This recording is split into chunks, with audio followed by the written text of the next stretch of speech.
मैं वापस उसी मुद्दे पर आ रहा हूं, थोड़ा गंभीर मुद्दा है। बीजेपी आपको जब एंटी नेशनल कहती है, आपको इमरान प्रतापगढ़ी को, आपके कुछ वीडियो, आपके कुछ बयान दिखाती है, जिसमें से एक है, और आपने कहा मुस्लिम सिर झुकाने वाली नहीं सिर काटने वाली कौम है। ये क्या आपने कर्नाटक में बयान मैं आपके चैनल पे बैठ करके, उस चैनल का नाम नहीं लूंगा, दरअसल ये मीडिया, मैं कभी कभी मीडिया पे जो खींच उतारता हूँ, मैं कर्नाटक में खड़ा था, मैंने कर्नाटक में एक बयान दिया कि ये टीपू सुल्तान की ज़मीन है, ये सर झुकाना नहीं जानती, सर कटाना जानती है। ओके। आप जैसे आप दिल्ली के हैं, आप कहते हैं हम सर नहीं झुकाएंगे, सर कटा देंगे। राइट। बलिया का हूं, बागी बलिया के, हम सर झुकाना नहीं जानते, हम सर कटाना जानते हैं। सर कटाना जानते हैं, काटना नहीं। मतलब कोई मैं सोता भी रहूं तो ये शब्द मेरे उससे जबान से नहीं निकलेगा। फिर वो एक चैनल है, उसने इसको कन्नड़ा में अनुवाद करके और इसको ऐसे काटना कर दिया। ओके। वो नितांत झूठ है। ओके। शुद्ध रूप से झूठ है। और अगर मेरे पास वो वीडियो आज भी मौजूद होगा, वो यूट्यूब पे मौजूद है, मेरा पूरा भाषण, उसको कई मिलियन लोगों ने देखा है, तो वो शुद्ध रूप से भाजपाई झूठ है। ओके। कुछ एक और लाइनें, जैसे हमारे हाथों में शहनाई थमाई गई तो हम उस्ताद बिस्मिल्लाह खां हो गए, तो इसमें लिखा है आपने? इसमें क्या गलत है? उसमें आपने मेरी एक पंक्ति, मतलब एक नज्म का हिस्सा है। हाँ। कि तलवार उठाई हाथों में तो हम टीपू सुल्तान हुए, हाँ। शहनाई छूली होठों से तो हम बिस्मिल्लाह खान हुए, संगीत की बारी आई तो अल्लाह रखा रहमान हुए, सरहद की हिफाजत की खातिर अब्दुल हमीद उस्मान हुए। क्या गलत है? नहीं, इसमें एक लाइन और भी है शायद, अगर पैर डगमगाए तो हाजी मस्तान हो गए। नहीं, ये नहीं है ना? नहीं। ओके।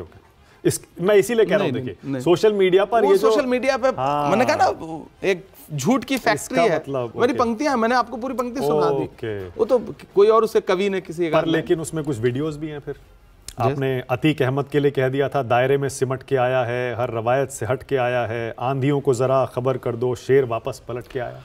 दरअसल मैं पैदा हुआ प्रतापगढ़ में।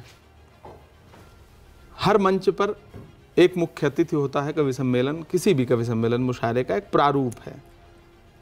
जो भी मुख्य अतिथि होता है, आप उसके लिए दो शब्द तारीफ में बोलते हैं, ताकि ऑडियंस आपकी कविता सुनने के लिए तैयार हो जाए। वो एक मंचीयता है। अच्छा, आप प्रतापगढ़ में पैदा हुए हैं, आप इस कोने जाएं, उस कोने जाएं, सुल्तानपुर जाएं, फैजाबाद जाएं, आगे आप बढ़ें चंदौली जाएं, आगे आप बढ़ें गाजीपुर जाएं, हर मंच पे एक मुख्य अतिथि मिलेगा। अब या तो आप पुलिस से उसका सर्टिफिकेट लेंगे, भैया कितने मुकदमे हैं, इनके खिलाफ बोलना है कि नहीं। अच्छा, जो मिलेगा उसके खिलाफ ही 20, 25, 30, 40, 50, तो वो आप वहां से आप नहीं बच सकते हो। जो जनप्रतिनिधि है, सांसद है, चुना हुआ सांसद, तो उस समय आप परफॉर्म करने के लिए क्या आपको फीस मिलती थी? जाहिर सी बात है, जो मुझे कार्यक्रम में बुलाता था वो मानदेय देता है हर कवि का अपना, तो वो मंचीयता है। फिर वो बड़ी दुश्वारियां हैं पर जिसे गाया जरूरी है, पढ़ूं आगे? छलक कर दर्द होठों तक चला आया, वो उसी कवि सम्मेलन का। अच्छा, उसी का है क्या? कवि सम्मेलन। फिर आपने वो मुख्तार अंसारी के लिए भी कहते हैं ऐसे कह दिया था? एक ही कवि सम्मेलन। अच्छा। वो चुनाव प्रचार में गया था, चुनाव प्रचार के कार्यक्रम में आप खड़े हुए थे, तब मेरा कोई कहीं से राजनीतिक एसोसिएशन नहीं था ना, कि किसी पार्टी से जुड़ा हूं। फ्रीलांस पोएट्री कर रहे थे उस समय। देखिए होता क्या है ना, मैंने कहा ना, मैं किसी ऐसे परिवार से नहीं हूं जहां मेरे पीछे कोई बैकअप होता। इलाहाबाद विश्वविद्यालय का पढ़ा हूं, हमें मंच चाहिए था अपनी प्रतिभा दिखाने के लिए। उस समय कौन सी पार्टी का मंच है, क्या है? इलाहाबाद विश्वविद्यालय का एक वो है ना, कि आप गए चाय की दुकान पे, सीनियर बैठे हैं, आपने चाय पिया, बिना पेमेंट के चले आए, क्योंकि पता है ये पेमेंट करेगा। वो एक परंपरा है। अच्छा। तो आप विश्वविद्यालय का मंच सजा है, आसपास मंच सजे हैं, आप खड़े हुए, जिसका भी मंच है उसके लिए 4 पंक्ति बोली, बाकी अपना काम किया, पुरस्कार लिया, पेमेंट लिया, घर। वो दौर था। अच्छा। तब तक आपको ये भी नहीं पता था कि मतलब वामपंथ, दक्षिण पंथ, राइट क्या है, कुछ सच्चाई है, कुछ नहीं पता था। तब तो बहुत उम्र भी आपकी काफी कम थी, तो अभी 36 साल है। हाँ, तो उस समय पढ़ाई के दौरान आप और ही कम थे।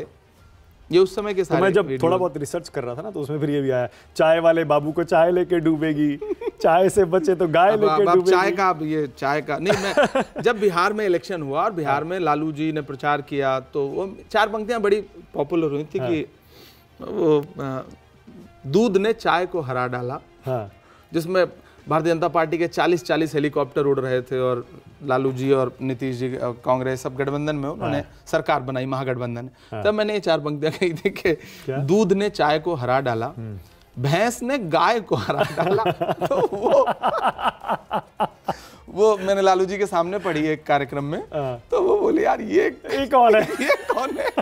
तो बड़ी रोचक पंक्तियां थी। उनका सेंस ऑफ ह्यूमर तो वैसे ही गजब है। तो ये एक तरह से मंच का सेंस ऑफ ह्यूमर है। आपको गंभीर पूरा पढ़ दूं? पूरा पढ़ दूं? हाँ बिल्कुल पढ़ दूं। चाय वाले बाबू को चाय लेके डूबेगी, चाय से बचे तो गाय लेके डूबेगी, नोटबंदी जीएसटी इस सबसे भी बच गए तो नजीब की मां की हाय लेके डूबेगी। अब ये अंतिम पंक्ति थी जो मुझे कहनी थी। उसके लिए आप तुकांत में फिर आप वो चाय, गाय, अन्याय, ये सब सारी पंक्तियां लाते हैं, लेकिन असल मुद्दा जो था, मुझे मुद्दे पे बात करनी थी। असल मुद्दे पे बात कहने के लिए आप तमाम इस तरह की पंक्तियों का सहारा लेते हैं और ये शुद्ध रूप से मंचीयता है।